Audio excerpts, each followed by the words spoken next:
Assalamualaikum warahmatullahi wabarakatuh. Jumpa lagi bersama kami kaum sarungan Ultra Kutub yang nggak patek jelas ya. Wah, kali ini kita akan ngobrol-ngobrol santai bareng sambil ngopi-ngopi. Ya, membahas sesuatu yang nggak jelas tadi loh. Iya, Gus ya.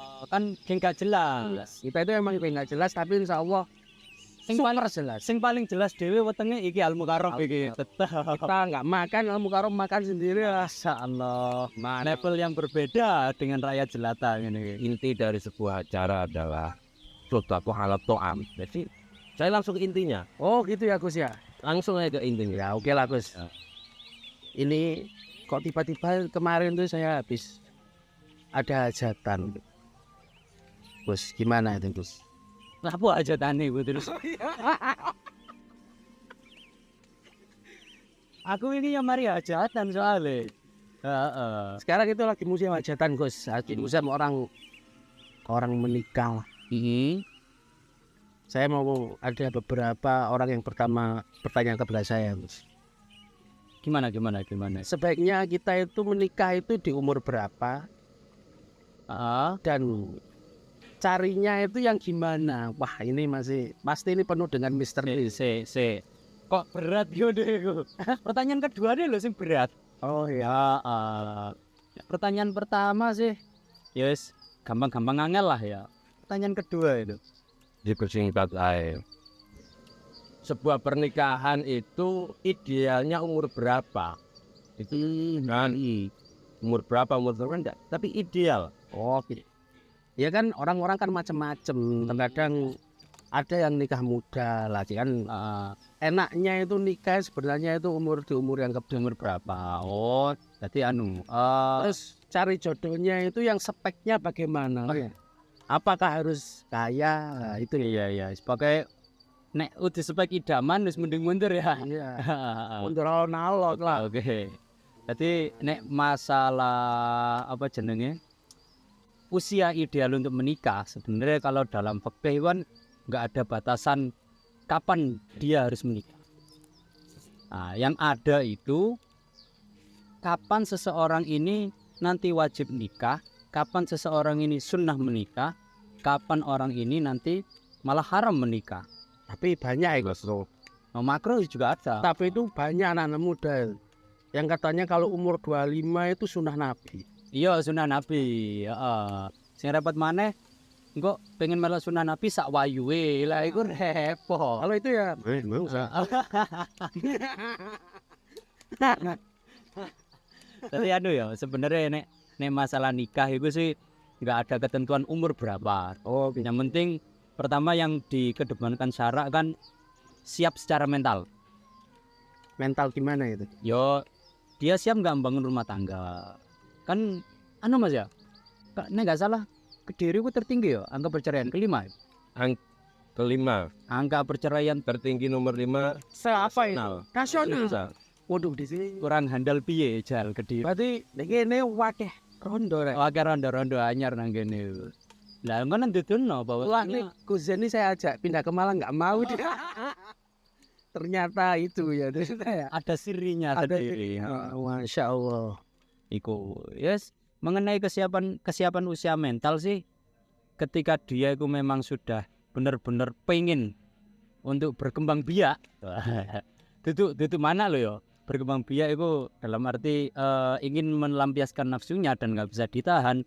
Dia kan nanti statusnya wajib ketika sudah punya mas kawin, punya apa biaya lah, meliputi mas kawin, kemudian nafkah untuk hari tersebut dan lain sebagainya. Tapi nek usia berapa enggak? Tapi nek melo Kanjeng Nabi ya usia 25. Gini, melanjuti yang tadi angka perceraian, kadang banyak alasan di mana mereka itu bercerai. Pertama, pasti yang jadi sebuah alasan utama adalah beda pemikiran. Mengikuti artis-artis yang sekarang beda pemikiran, beda tujuan, akhirnya bercerai. Tapi saya pernah mendengar pengajian itu memang kita itu kayaknya nggak bisa. selalu sama dengan pasanganku kayaknya nggak bisa, pasti ada sebuah perbedaan. Mesti ono krese lah. Iya, ada crashnya. Lah untuk menanggapi seperti itu loh. Nanggapi kayak ngono iku piye? Kan harus Iya. ada tips supaya anak-anak muda kita yang akan menikah itu tidak sampai terjadi yang namanya perceraian. Makanya Mas Bakri tadi bilang, kenapa ada kesiapan mental? Pertama, arti dari mental itu sendiri luas. Ya, Pertama, harus mengakui, harus menerima keberbedaan pola pikir, pola jalan menjalankan sebuah rumah tangga. Ini loh yang paling penting. Mungkin yang lain, faktor-faktor yang lain hanya tambahan, tapi yang paling dasar, alhamdulillah warak. Tapi yang paling dasar adalah kesiapan mental menerima dan memahami dari keberbedaan pola pikir, menerima kekurangan dari seorang pasangan tersebut. Ini yang sulit. Karena apa? Nyun sewu.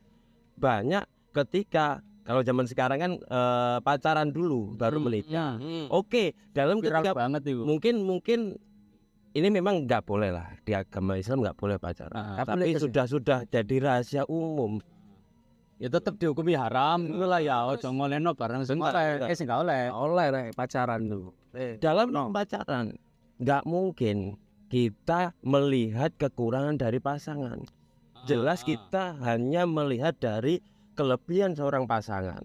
Contoh, coro kita apel umpama.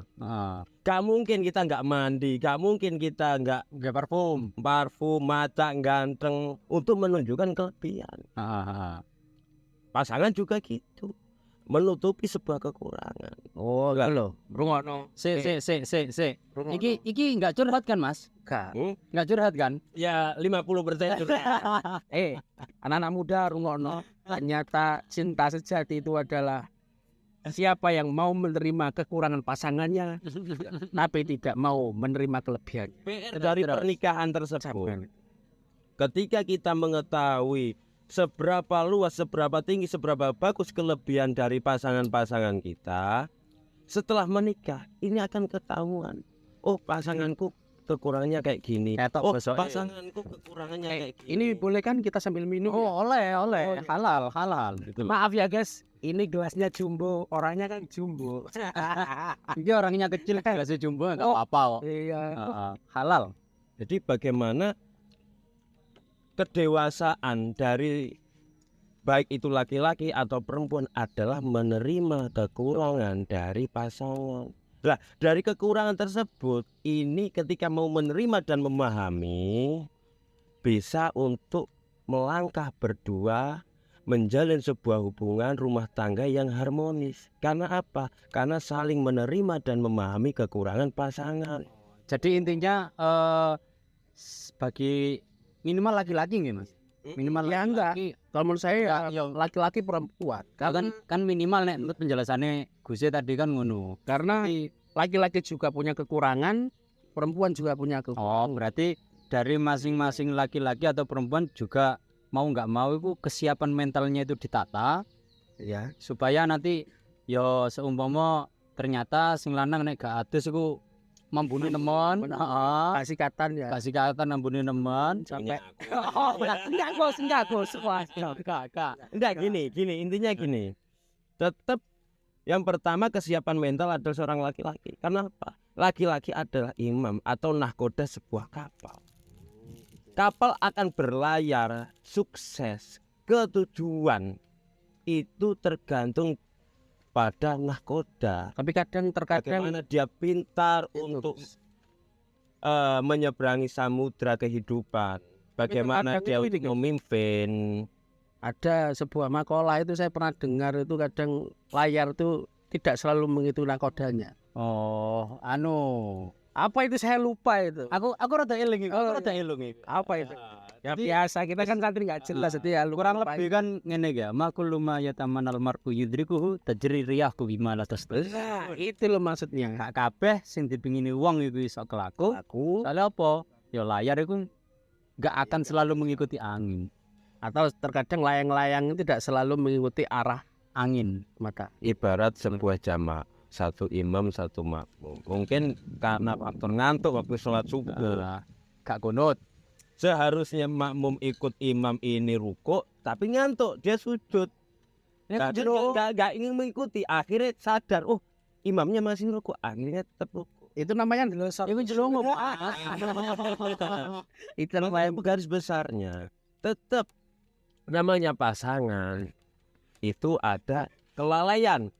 Contoh si perempuan lalai dalam mengikuti arahan dari suami, bukan perintah. Kalau perintah suami ini berarti bos, tapi suami adalah pemimpin. Itu arahan, mengarahkan bagaimana sebuah kapal yang dikendarai bisa menuju ke arah yang benar. Oke. Tetap itu dinamakan jamaah. Apa tadi? Berarti persiapan mental memang dipentingkan. Sangat penting. Terus yang kedua itu terkait tadi masalah yang pertama kan masalah mental. Tipe bos. Tipe. Kan ya gitu. Tipe Iya, Mas. kita itu Iya mas. Nah sama ya apa? Tipe mas. apa ya harus cantik, apa ya harus kaya, apa ya harus pinter, Kalau apa yang kita dahulukan. mungkin kaidah-kaidah yang di kitab mungkin nanti sama Mas Bari. Tapi yang jelas Aku mana sing kena iki. realita yang ada pertama memang faktor kecantikan. Tapi nggak selamanya faktor kecantikan akan menjadi arah seorang laki-laki atau dasar seorang laki-laki memilih perempuan. Karena di situ ada faktor karakter. Oh, berarti anu mas. Lain-lain. Berarti istilah cantik itu relatif, itu sangat penting ya. Tapi jelek mutlak loh mas. Iya. Yo. Lho lah iya sih. Yo. Tapi jeleknya perempuan akan tertutupi dengan goyangannya ketika sedang menjadi istri. Itu Iki maaf itu saya tidak pengalaman itu. Karena Ini benar memang tabu. Tapi hal tabu tersebut bahkan menjadi sebuah kunci dalam menguatkan ikatan rumah tangga. Tapi itu dibahas nanti. Ya. Yang paling awal urusan ulekan dibahas cantik memang tujuan utama. Cantik itu pandangan kita pertama, tapi bukan utama. Oh gitu ya, bukan utama. Bukan utama karena banyak faktor. Pertama karakter dari si perempuan, kedua dari sifat si perempuan. Ini beda, karakter dengan sifat itu beda nanti. Nanti pembahasannya beda, meskipun hampir sama dan latar belakang. Jadi anu ya mas, memang istilah cinta dari mata turun ke hati ku dominan mas ya. Dominan tapi nggak selamanya benar. Lah ya Karena dominan. apa? Karena gini, seorang laki-laki akan memilih perempuan di mana ketika kita memandang itu merasa jantung kita deg-degan. Wah, belum tentu kita memandang perempuan cantik jantung kita deg-degan. Belum tentu kita memandang wanita yang manis jantung kita nggak deg-degan. Sasa sing nisor sing deg-degan Tapi setiap memandang saya deg-degan ya. Dalam kaidah deg-degan ini, deg-degan bukan hanya hati, tapi bagaimana mata kita akan merasa nyaman ketika memandang senyuman tersebut. hati tentrem. Hati gimana ya? Rungokno, jomblo-jomblo.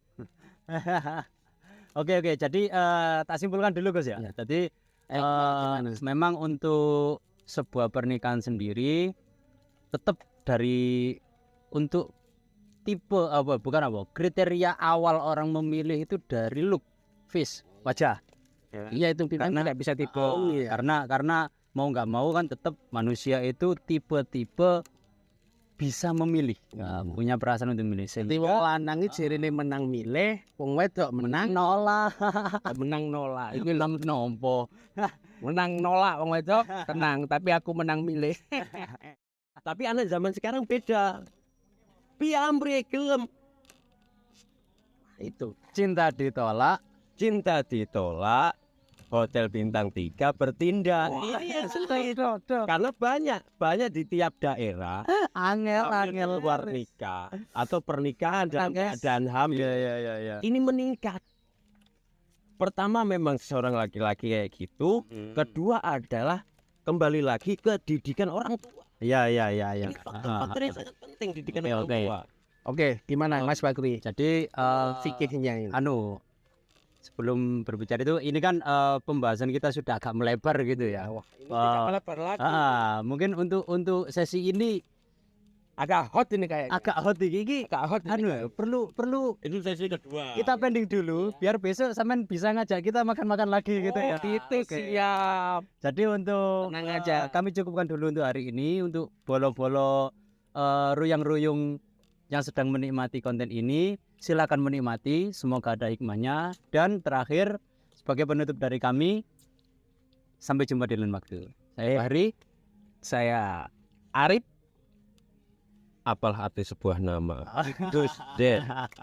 Wassalamualaikum warahmatullahi wabarakatuh. Sebentar guys, ada satu lagi. Silakan bertanya, like dan komen.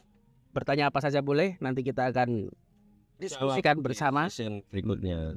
Tetap di sarungan apa namanya? Gak jelas. Liar uyur gak jelas. Di gandulan sarung. Gandulan sarung. Barang. Assalamualaikum warahmatullahi wabarakatuh.